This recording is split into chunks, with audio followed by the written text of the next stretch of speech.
So that's what Pandora actually looks like. James Cameron's Avatar is one of the most visually stunning films ever made. But what does it look like without all the CGI? The animators have taken what the actors are doing and gone even beyond that.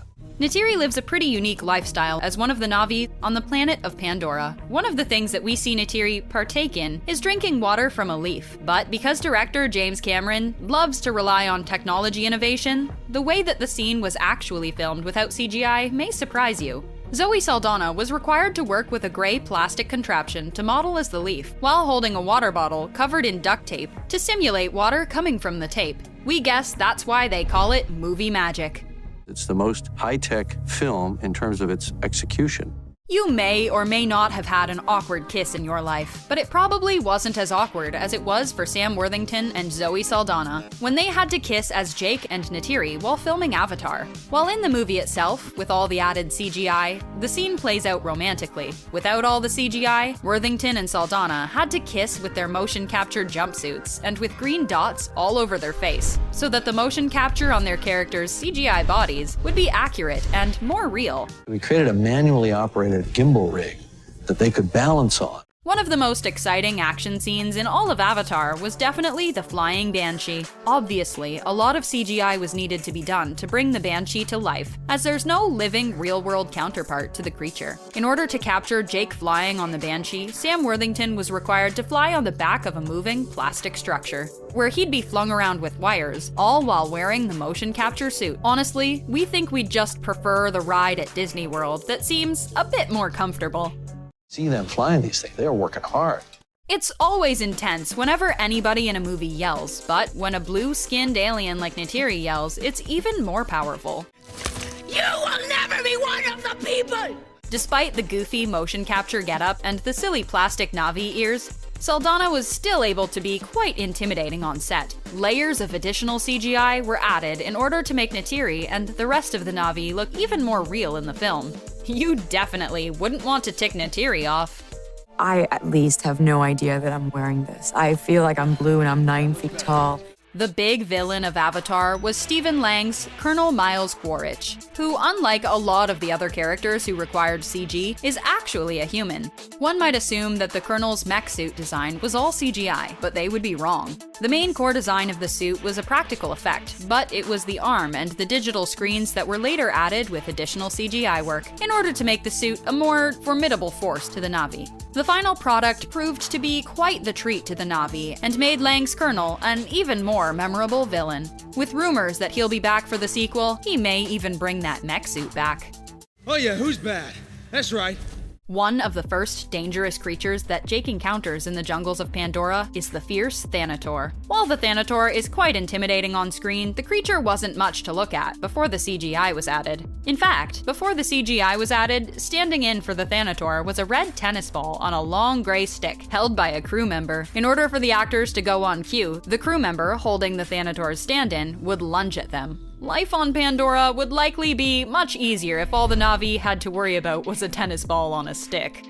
Cameron has a knack for working with actors and actresses he's worked with before, so of course, one of the actresses he brought with him to Avatar was his alien star, Sigourney Weaver. Weaver plays Grace in the film and doesn't just play the character in human form, but also as a Na'vi. While even in her Na'vi form, Grace typically wears human clothes. Behind the scenes, Weaver had to still wear a motion capture suit to convincingly play Grace's Na'vi avatar.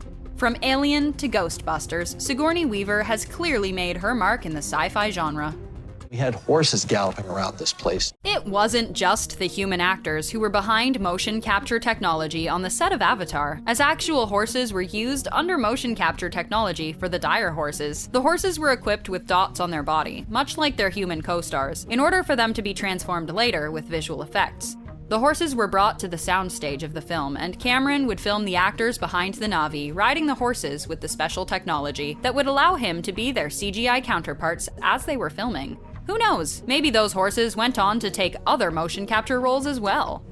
Despite all the extensive CGI and motion capture present throughout Avatar, that didn't mean the actors had to perform less stunts. In fact, it was quite the opposite. Whenever we saw the Na'vi climbing up the vines of the ominous floating rocks on Pandora, Cameron had the actors behind the Na'vi climb a similar structure, all in their motion capture gear. The final CGI was added later, but still, that didn't make the climb not dangerous.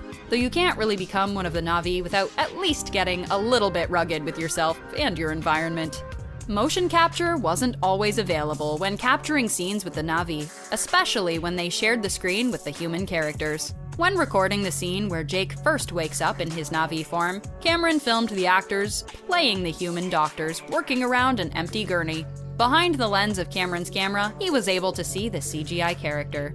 We went to Kauai, we went way up in the mountains, and we acted out the scenes. Before the motion capture work was done for Avatar, Sam Worthington and Zoe Saldana filmed without their suits, half naked in Hawaii. This would be done in order so James Cameron could know how to plan all their scenes that would need motion capture, such as the bow and arrow scene. The Tree of Voices is perhaps one of the most gorgeous-looking set pieces in all of Avatar, but behind the scenes and without the CGI, that sacred tree wasn't much to look at.